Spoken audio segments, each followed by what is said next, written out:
तो 2025 का जैसे ही इख्तिताम होगा, दिसंबर के आखिरी हफ्ते का कहा गया है कि बल्दियाती इंतखाबात होंगे, लेकिन अवाम तक इसकी जो बात कर ली जाए, अवाम अपना वोट देगी तो क्या अवाम के वोट के ज़रिए मसाइल होंगे हल या नहीं? क्योंकि इससे पहले इलेक्शन भी इसी बुनियाद पर किए गए कि अवाम का जो वोट है, जैसे ही वो अवाम ये सोच के वोट डालते हैं, पब्लिक ये सोच के वोट डालती है कि हमारे मसाइल हल हो जाएंगे।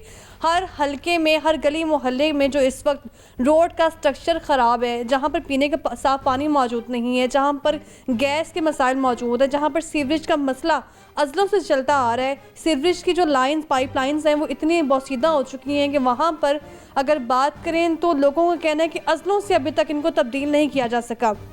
कभी सस्टेनेबल डेवलपमेंट मॉडल के नाम से प्रोजेक्ट शुरू किए जाते हैं और कभी लाहौर को अपग्रेड करने की बात की जाती है, लेकिन 2015 का निज़ाम कैसा था, इस पर बात करने के लिए कर्नल मुबशर जावेद PMLN और एक्स मेयर लाहौर रह चुके हैं, उनकी तरफ चलते हैं। उनको हमने प्रोग्राम में दावत दी है। अस्सलाम वालेकुम सर, कैसे हैं आप? ठीक है जी, बहुत शुक्रिया सर। चूँकि तारीख पे तारीख दी जा रही है और ये एक ऐसी तारीख बन चुकी है जिसको तारीखी हैसियत हासिल हो चुकी है, तो ये इंतखाबात अब लग रहा है कि वाकई 2025 के इख्तिताम में हो जाएंगे।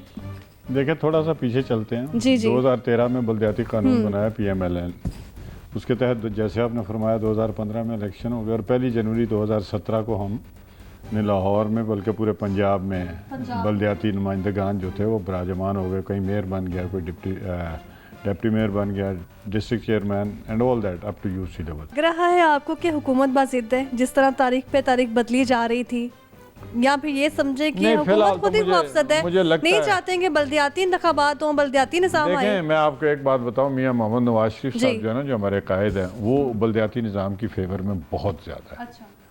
और उन्होंने पहले भी 2013 का जो कानून बनाया था ना, ही वॉज वेरी कीन, और हमारी मीटिंग भी होती रही, उनसे बहुत सारी मुलाकातें होती रही हैं, और वो ही इज़ ऑलवेज इंटरेस्टेड।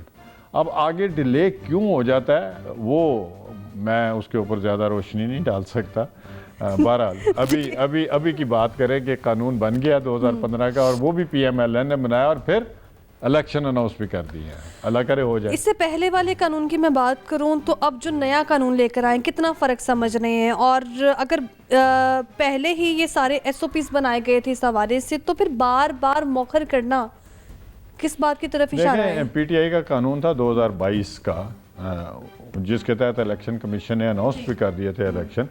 वो बड़ा एक अजीब सा निज़ाम था। मैं क्विकली आपको बता देता हूँ कि जो मेयर या डिस्ट्रिक्ट चेयरमैन था लाहौर के केस में, उसने 50 आदमियों के साथ इलेक्शन लड़ना था सिंगल वोट के ऊपर, और उसके बाद जो है जो पार्टी का मेयर जो कैंडिडेट था जिस हिसाब से वोट लेता, उसी हिसाब से मुतनासिब नुमाइंदगी मिल जाती मेट्रोपॉलिटन कॉरपोरेशन के हाउस में। मतलब जो मेयर मुंतखब हुआ, उसने जितने % वोट लिए उस पार्टी के लोग आ जाते, दूसरी पार्टी जो नीचे वाला आया था वो उसी परसेंटेज से वोट लेके उसके लोग आ जाते। और ये जो लिस्टें हैं ये पहले से इलेक्शन कमीशन को दे देनी थी। मीनिंग देयर बाय कि ये सारे जो लोग हैं ये इलेक्शन से नहीं आते, ये सिलेक्शन से आते। पार्टियों के जो थे होते हैं ना वो लाडले उनके नाम दे दिए जाते हैं, और उस तरह वो हाउस बनना था 150 का मेयर का।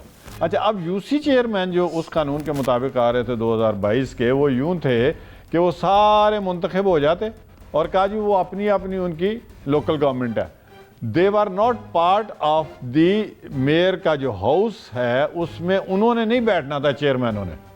वो जो मुतनासिब नुमाइंदगी से, और जो मेयर खुद 50 आदमियों के साथ एक लिस्ट लेके तो वो इलेक्शन लड़ता शहर लाहौर में, और उसी हिसाब से दूसरे शहरों में।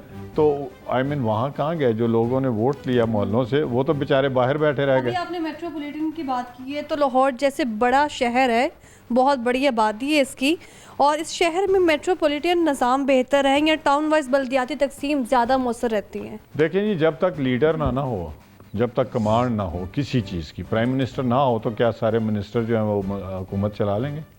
चीफ मिनिस्टर ना हो तो क्या सारे लोग जो हैं वो MPs हुकूमत चला लेंगे, या कैबिनेट खुद ही बन जाएगी? कैबिनेट नहीं बनेगी।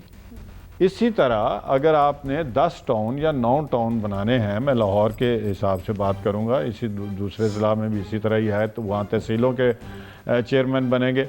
अब लाहौर में कोई मेयर नहीं होगा जो हमारा अभी का कानून है, और 9 या 10 जो है वो टाउन होंगे और टाउन मेयर्स होंगे और वो अपने अपने जो उनके लोग हैं जो इलेक्टेड चेयरमैन हैं वो हर टाउन के जो मेयर है उसके हाउस के मेंबर होंगे और हर मेयर के साथ 2 डिप्टी मेयर होंगे। भाई वो क्या करेंगे, 2